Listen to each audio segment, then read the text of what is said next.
Thank you for listening to this Podcast One production. Available on Apple Podcasts and Podcast One. The best in paranormal talk radio is here on Podcast One as part of the Jericho Network. Beyond the Darkness examines all aspects of the supernatural every day, Monday through Friday. And now, the same team behind Beyond the Darkness bring you the most frighteningly real-life dramas on True Crime Tuesday. Subscribe now by visiting darknessradio.com. Then click the True Crime Tuesday banner. Again, that's True Crime Tuesday. Visit darknessradio.com and click the True Crime Tuesday banner. Subscribe now. The viciousness of her death, it's just so heinous. You don't want to believe it. Who in the hell killed a little girl? There are 120,000 unsolved murder cases in America, and each one is called a cold case. Only 1% of cold cases are ever solved. This is one of those stories. This is Cold Case Files, the podcast from A&E. I am Brooke, and let me clarify now. I am not an investigator. I'm not an attorney. I'm not a journalist. I don't have any radio training, and up until last year, I wasn't even a podcaster. I'm a social worker. Social work is about figuring out what triggers certain behaviors, what in a person's life has led them to make certain choices, and how do those choices affect others. I'm fascinated by these stories. I love telling them, especially when the stories have an ending. This podcast isn't about unsolved mysteries. This podcast is about rare cases that go cold and against all odds are solved. At the end of this episode, I promise you'll know who killed Tina Faelz. Pleasanton, California, a place that looks exactly how it sounds. A quaint, quiet community, a place where neighbors rarely lock their doors. Certainly not a town that would play host to a brutal murder. In fact, in 1984, only 5 murders had been committed in Pleasanton since World War II. In short, no one saw this coming. I remember every bit of that day like it was yesterday. I came home from school and my sister wasn't there. On a typical day, she would get home before me, watch over me, and she'd help me with my homework. There'd be times where my mom would go out at night and my sister would put me to bed. She protected me. She looked out for me all the time. Another hour passed by and she still hadn't come home. I was scared. I didn't know what was going on. It was the next day that I found out from my parents what had happened. That my sister was killed. On April 5th, 1984, 14-year-old Tina Faelz was murdered on her walk home from school. The killing was brutal. She was stabbed 44 times and left by the side of the road for dead. Who would kill a teenage girl? What kind of monster would stab a 14-year-old 44 times?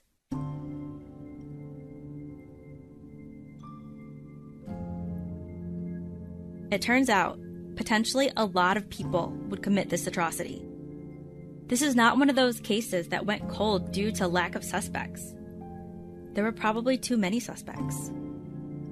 This case is a roller coaster of sinister characters, bizarre theories, bloody knives, and dead ends. The last day of Tina's life started out like any other. Unfortunately, that meant being bullied. Tina wasn't popular. She was often targeted by a pack of mean girls. Here's Katie, Tina's best friend from school. One of them had said, "Hey, let's tie Tina to a tree and stab her." It was petrifying. The bus ride home had become such hell for Tina that on this particular day she opted to walk, taking a shortcut through the Culvert. What is a culvert, you ask? I didn't know either. Turns out, a culvert is one of those long, man-sized pipes that runs under the roadways and is usually filled with sludge and rats. It was like a swamp.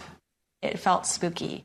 The tunnel itself seemed like crossing into another dimension. It was dark. Once you got halfway, you couldn't see anything. It was pitch black. You could hear the cars and the trucks on the freeway roaring overhead. You're isolated. If you were to scream for help, no one would be able to hear you. Only the very brave could go all the way through. Katie herself said she could never do it. We all know what it feels like to be bullied. I was bullied. I was the fat kid my entire life. Unless you somehow managed to skip ages 12 through 16, you can probably relate. Kids are mean. Imagine how bad the bus ride must have been for Tina to choose a long walk in the pitch black under a 4-lane highway in a pipe. Tina never made it out of that pipe. Tina's body was discovered by a passing truck driver who noticed something suspicious in the grass by the highway. What he found was horrifying. He left to find a payphone, and in the time that he was gone, 2 more witnesses came upon the body. So many people found the body so quickly. It's almost unbelievable that nobody came across the murder while it was happening.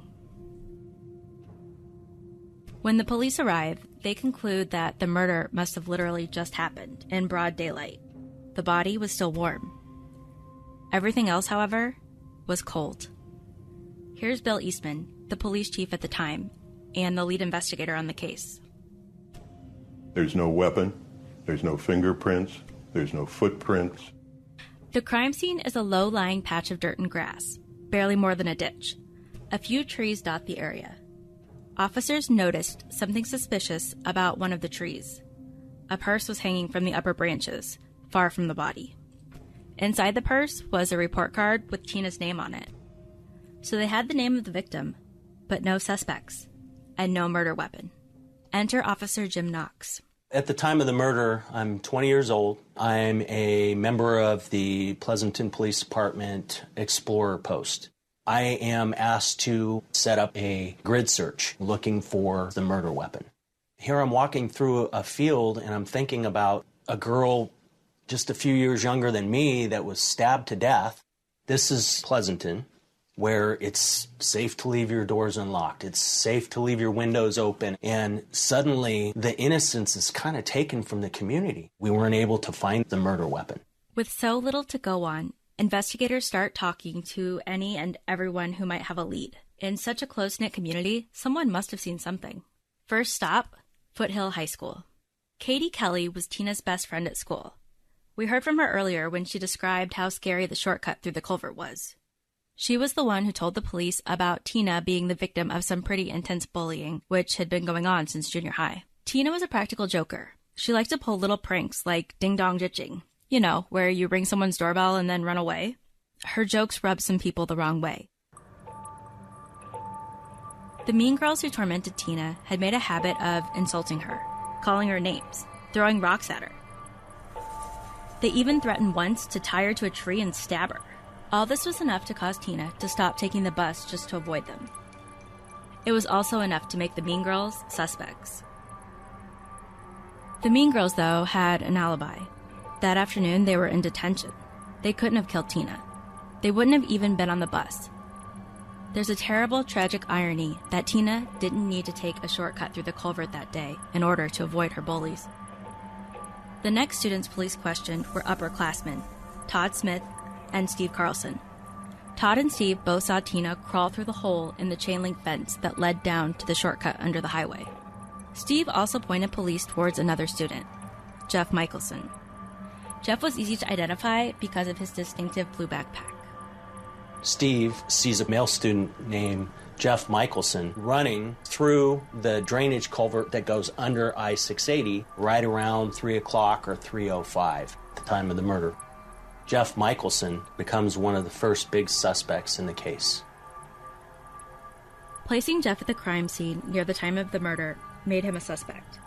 But Police Chief Eastman had his doubts about a crime this brutal being committed by a kid.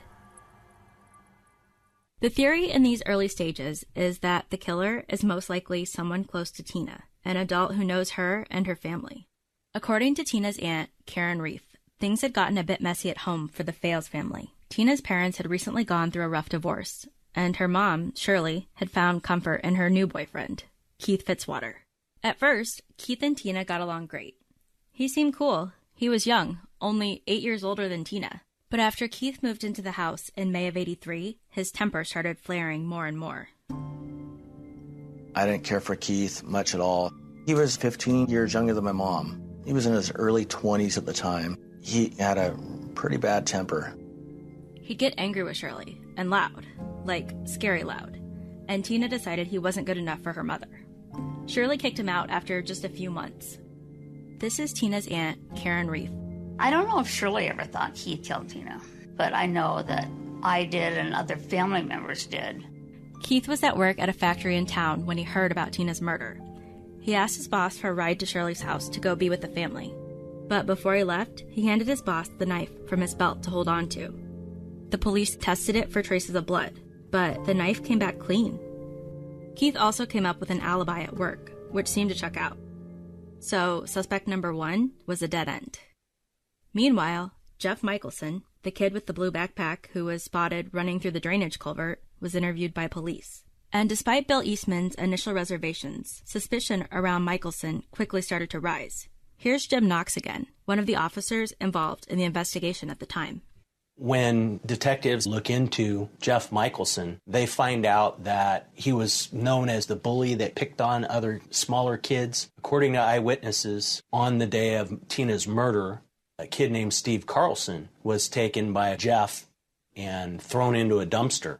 And they locked him in there for about 10 minutes before a teacher came and let him out. And then later, Steve Carlson sees Jeff in the general vicinity of the crime scene at the time of Tina's murder. One of the other things that detectives found is Jeff had several instances where he had approached girls and grabbed them or groped them. But the most interesting piece was Jeff carried a hunting-style knife in a sheath that he wore sometimes on his belt. Investigators went to interview him, and they noticed that he had a cut on his index finger. A bully, a groper, a knife on his belt, and a cut on his hand. Suddenly, Jeff Michelson seemed like a heck of a lot more than just a blue backpack. That cut fit another theory the police had about Tina's killer. According to the coroner's report, there was a high probability the killer cut himself as well. And how did Jeff Michelson explain the cut on his finger? Well, he didn't exactly do himself any favors. He said he was at work and he was walking with a pan and he slipped, and when he dropped the pan, he cut himself. When they asked him about it again later, he said that he was replacing a vent hood. When they asked him if he had advised his boss that he'd cut himself, he said, "No, I didn't think it was a big deal, so I didn't tell him about it." Well, it was a big deal to police. Here's Bill Eastman again. Because of the conflicting statements that Jeff made, officers got a search warrant and went to his house. They found 2 hunting knives. The hunting knives were sent to the crime lab. They were examined for traces of blood, and they were found to be clean. Why he told the 2 stories, we don't know. I was telling myself there was so much there, but there was not enough to file a case on. Another suspect, another knife or 2, another dead end. Pleasanton police are at a standstill. They're churning through suspects at an alarming rate, but every time they come up empty. And yet, a disturbing pattern is starting to emerge, if not one that is particularly helpful in solving a murder. Tina Faelz faced bullies at school, like the Mean Girls and Jeff Michelson. She faced a bully at home in Keith Fitzwater. How did one teenage girl find herself surrounded by so much hate and hostility? Was she that unlucky, or is that normal and we just don't notice it in the absence of tragedy? I'm not sure if I believe in an outlook on humanity that's quite that grim, but at the same time, it's hard to imagine what that experience might do to a person. 3 weeks later, Bill Eastman and his department finally get a fresh lead. A man by the name of Walter Nyman sexually assaulted a young woman in Felton, California. Nyman was on a bridge when he crossed paths with a 17-year-old girl walking home from school. He accosted her. Things got physical. The girl was able to flee and get away. But what if she hadn't? Would she have been another Tina Faelz? The fact that it was a young girl that he accosted, that it was near water, it was like a duplicate of the crime. What made this even more tantalizing to us was the fact that at the time of Tina's murder, Nyman lived in Pleasanton. Nyman's grandmother was contacted as she was somewhat close to him. When questioned about Tina's murder, she said, "Oh yes, April 5th. I remember the date very specifically." because that was the day that Walter showed up at my house. Nyman had been living with his parents in Pleasanton and was deeply unhappy there.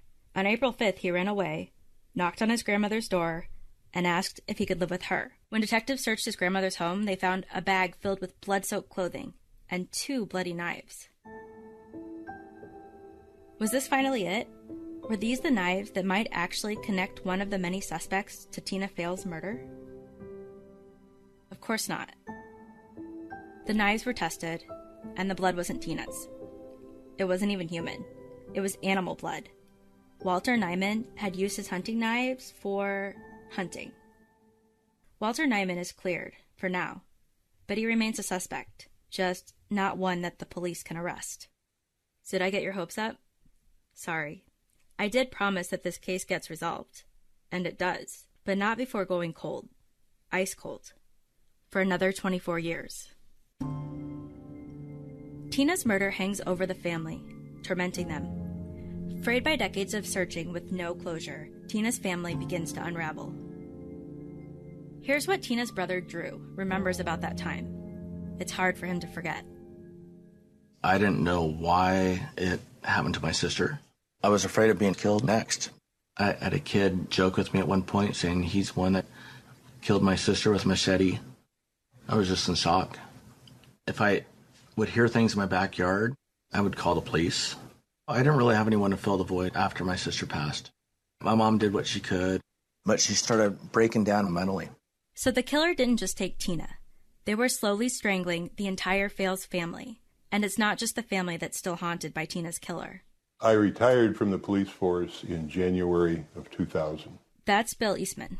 When you've worked on something as long and as hard as the department did on that case, it is disappointing. Justice is supposed to prevail. The good guys win. The bad guys are supposed to lose. For decades, there isn't a blip. No new evidence. No promising suspects.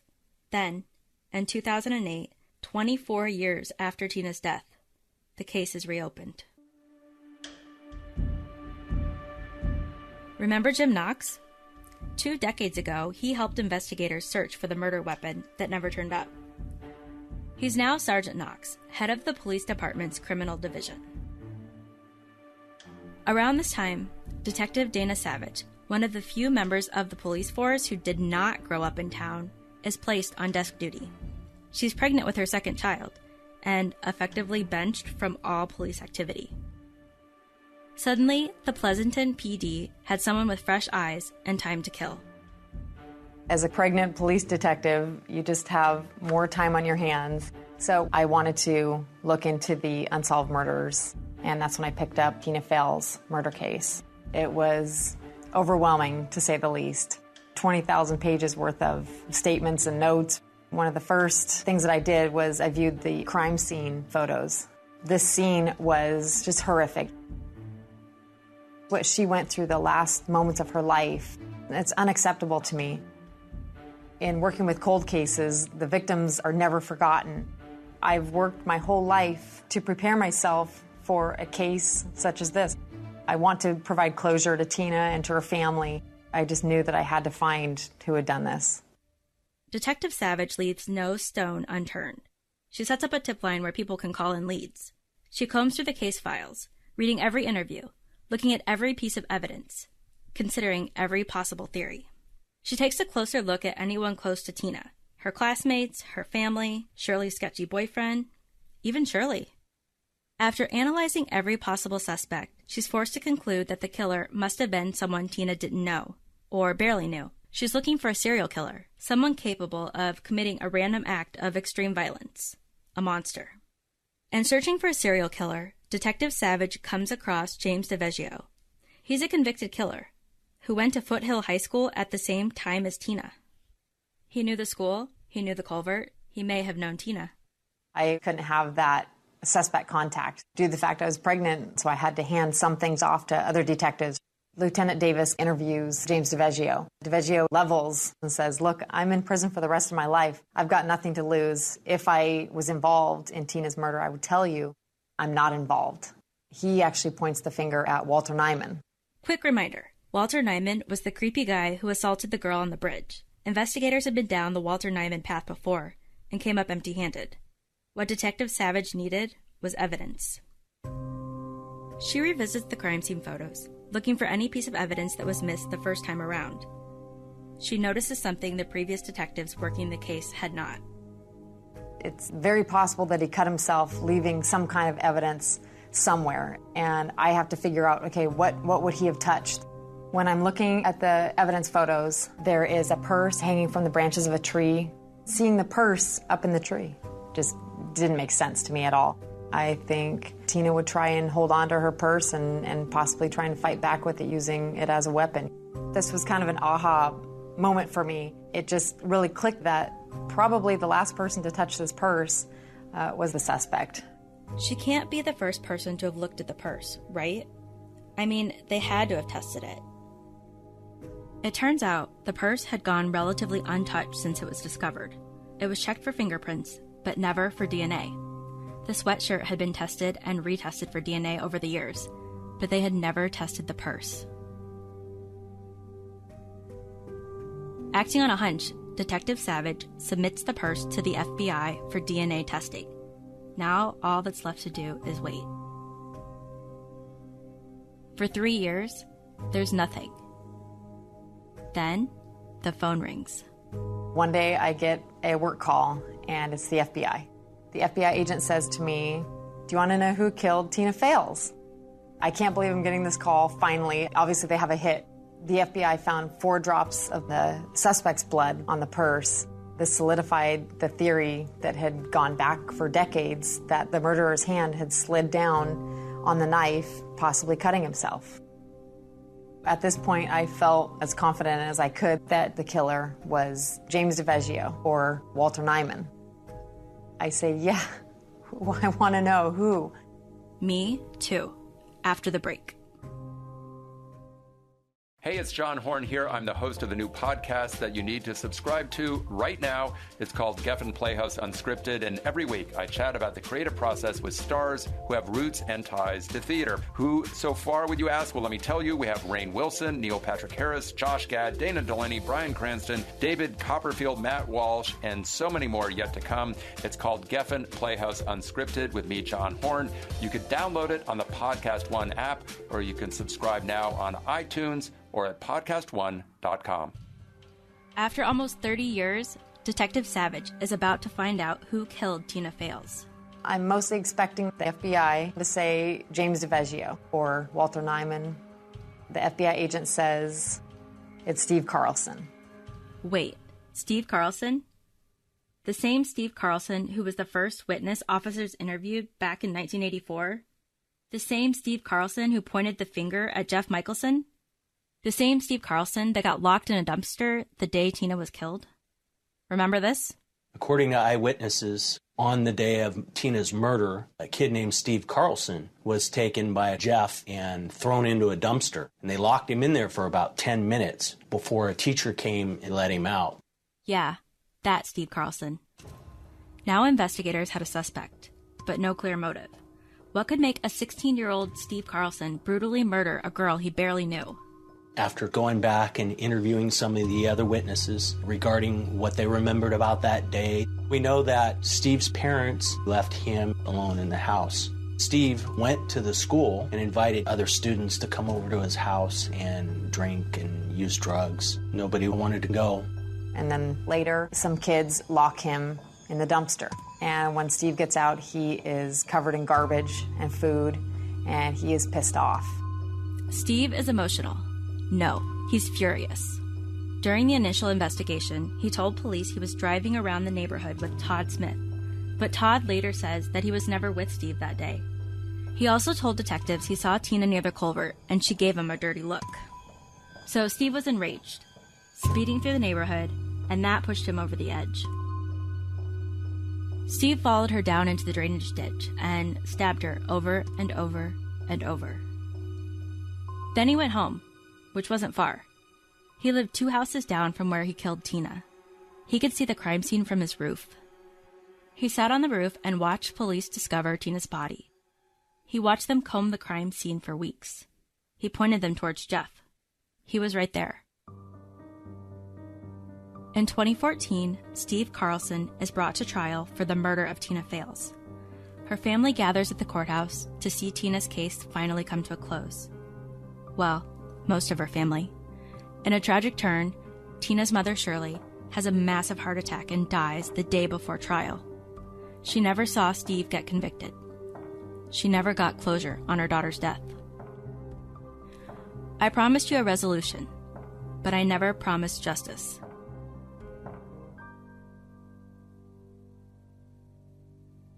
Let's go back to April 5th, 1984. Imagine for a second an alternative version of that day. A day when two children, both the victims of bullying, crossed paths. Instead of having a violent encounter that ultimately led to a murder, they found a way to connect and share in this common experience. I generally don't subscribe to a grim outlook on humanity. People can be seen as good. They can also be seen as bad. It's all a matter of choices. And I'd like to imagine a world where these two kids could have found comfort in one another. But sadly, that's not what happened. And imagining what if is all the Faelz family has left.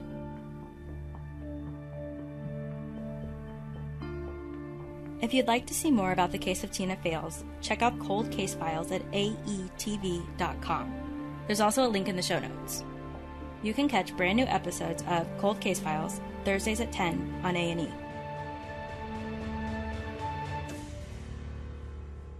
Here's an interesting fact for you. There are nearly 1 million new books published in the U.S. alone every year. 1 million.